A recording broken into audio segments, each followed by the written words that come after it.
മയ്യത്ത് കൊടുന്ന് വെച്ചിട്ട് നമ്മൾ ദ്വാരക്കുമല്ലോ, അല്ലാഹുമ്മ അബ്ദിൽഹു ദാരൻ ഖൈറൻ മിൻ ദാരിഹി വ അഹ്ലൻ ഖൈറൻ മിൻ അഹ്ലിഹി വ സൗജത്തൻ ഖൈറൻ മിൻ സൗജത്തിഹി വ സൗജൻ ഖൈറൻ മിൻ സൗജിഹി എന്ന് പറഞ്ഞാൽ ഖബറിൽ വേറെ പെണ്ണെട്ടിക്കണേന്നല്ല, പിന്നെ ഉള്ള പെണ്ണുങ്ങളെ നേരാക്കണേ എന്നാണ് അതിൻ്റെ അർത്ഥം, അല്ലാതെ പുതിയത് കെട്ടിക്കണേന്നല്ല.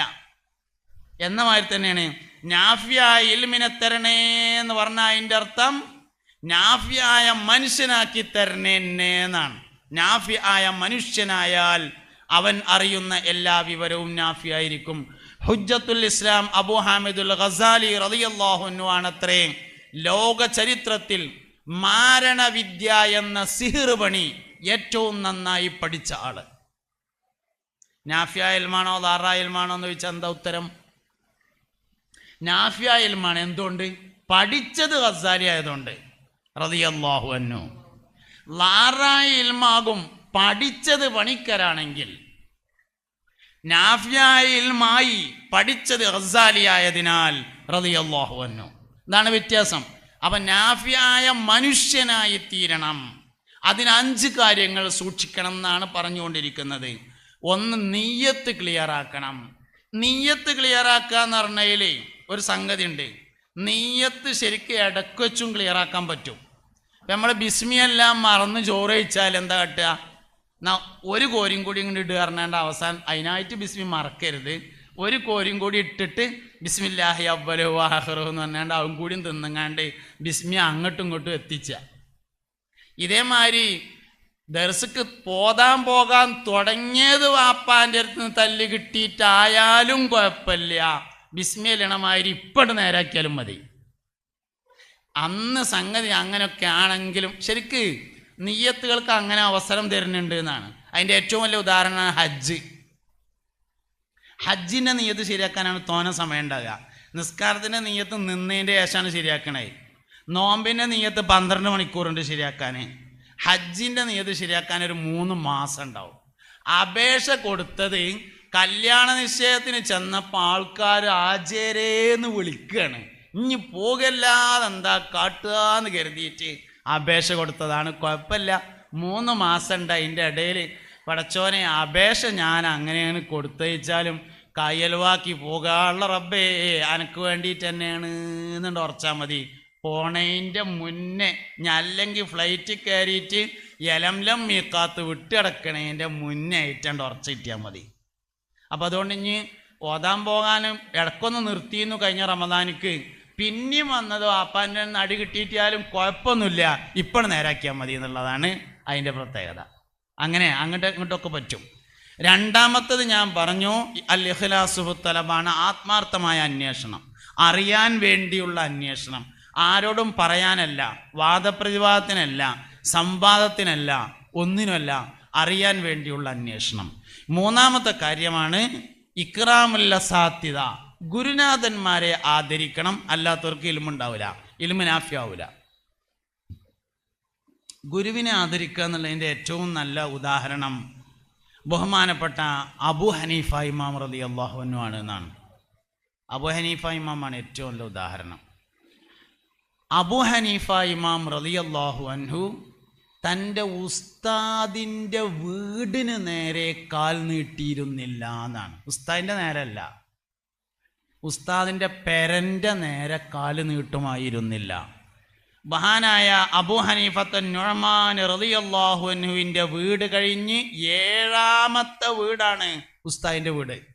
നേരെ അപ്പുറത്തുള്ള പെരല്ല, അവിടുന്ന് അങ്ങോട്ട് 7ാമത്തെ വീടായിരുന്നു ഉസ്താദിൻ്റെ വീട്.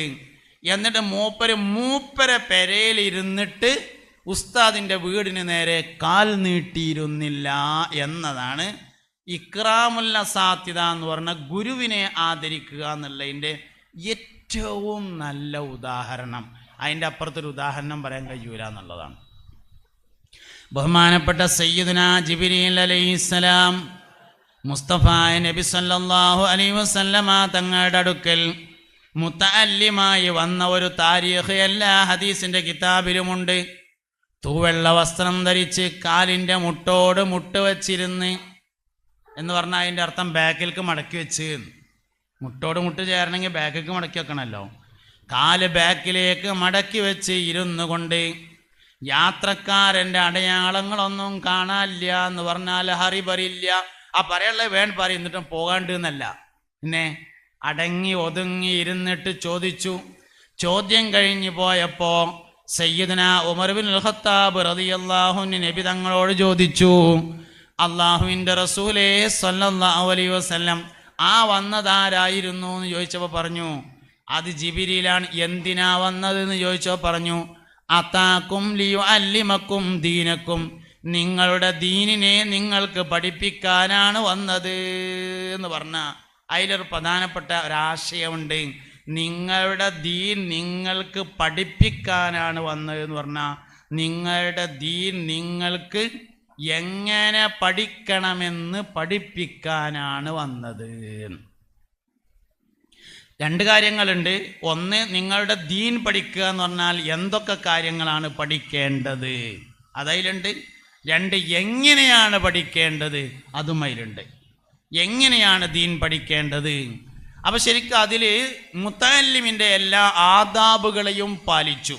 സബക്കിന് വരുമ്പോൾ കള്ളിത്തുണി എടുത്തുങ്ങാണ്ട് വന്നു എന്നല്ല ജിബ്രീൽ അലൈഹിസ്സലാം, കീറിയ പനിയെട്ടുങ്ങാണ്ട് വന്നു എന്നും അല്ല. നിങ്ങൾക്ക് മനസ്സിലാവുണ്ടോയെന്നറിയില്ല. ഹബീബിങ്ങളെ, നമ്മളൊക്കെ അധികവും പള്ളിയിൽ ജീവിക്കുന്ന ആൾക്കാരാണ്. ഒരു വസ്തുവിൻ്റെ ഹുറുമത്ത് പാലിച്ചില്ലെങ്കിൽ ആ വസ്തു കൊണ്ടുള്ള ഉപകാരം നഷ്ടപ്പെടും. നമുക്ക് അല്ലാഹു തആല വലിയ ഭാഗ്യം നൽകിയിട്ടുണ്ട്, പള്ളിയിൽ താമസിക്കാൻ, പള്ളിയിൽ കിടന്നുറങ്ങാൻ ഒക്കെ നൽകിയിട്ടുണ്ട്. പക്ഷെ അതിൻ്റെ ഹുറുമത്ത് പാലിക്കുക എന്നുള്ളത് വളരെ പ്രധാനപ്പെട്ടതാണ്. അതുകൊണ്ട് തന്നെ ആ ദർസ് ഹാളിൽ ഓക്കെ, താഴേക്കിറങ്ങുമ്പോൾ തുണിയും കുപ്പായം മാറ്റിയിട്ട് ഇറങ്ങണം. താഴേക്ക് കണ്ട് ഇറങ്ങുകയാണെങ്കിൽ ഡ്രസ്സ് മാറ്റിയിട്ട് ഇറങ്ങണം. ഇനി കള്ളിത്തുണി എടുക്കണേന് കുഴപ്പമില്ല, പക്ഷെ നല്ല കള്ളിത്തുണി, നല്ല തിരുമ്പി വൃത്തിയാക്കിയ സാധനമായിരിക്കണം. അപ്പം അങ്ങനെ ഹുറുമത്ത് പാലിക്കുക എന്നുള്ളത് ബനിയട്ട് കണ്ടാവും ചെയ്യരുത്, കുപ്പായം വേണം. അല്ലെങ്കിൽ കുപ്പായത്തിൻ്റെ മേലിടണ ബനിയനായിരിക്കണം. ഓരോ വിഷയത്തിനും ഓരോ ഹുറുമത്ത്. അതാണ് അടുത്തതായി ഞാൻ പറയാൻ പോകുന്നുണ്ട്. അത്തഖല്ലുഖു ബിസിയിൽ ഉലമ എന്നതാണ് നാലാമത്തെ കാര്യം. ഉലമാക്കളുടെ വേഷം സ്വീകരിക്കുക എന്നത് പ്രധാനപ്പെട്ടൊരു വിഷയമാണ്. ഉലമാഇൻ്റെ വേഷം സ്വീകരിക്കണം. ആലിമിൻ്റെ വേഷവും ജാഹിലിൻ്റെ വേഷവും ഓരോരുത്തർക്കും പറഞ്ഞൊരു വേഷമുണ്ട്. അത് കാലഘട്ടത്തിനനുസരിച്ച് പ്രദേശത്തിനനുസരിച്ചൊക്കെ വ്യത്യാസപ്പെടും. എല്ലായിടത്തും ഒരേമാതിരിയല്ല, എല്ലാ സമയത്തും ഒരേമാതിരിയല്ല, എല്ലാവർക്കും ഒരേമാതിരിയല്ല, വ്യത്യാസം ഉണ്ടാവും. അപ്പോൾ ഇന്നത്തെ കാലഘട്ടത്തിലെ ആലിമുകൾ ധരിക്കുന്ന വേഷം ഏതാണോ ആ വേഷം ധരിക്കണം. മുത്തഅല്ലിമിൻ്റെ വേഷം ധരിക്കണം, ആലിമിൻ്റെ വേഷം ധരിക്കണം, പിന്നെ ഖത്തീബിൻ്റെ വേഷം ധരിക്കണം, ഖാദിയുടെ വേഷം ധരിക്കണം, ഹാക്കിമിൻ്റെ വേഷം ധരിക്കണം. അതാണ് അത്തഖല്ലുഖു ബിസിയിൽ ഉലമ എന്ന് പറയുന്നത്.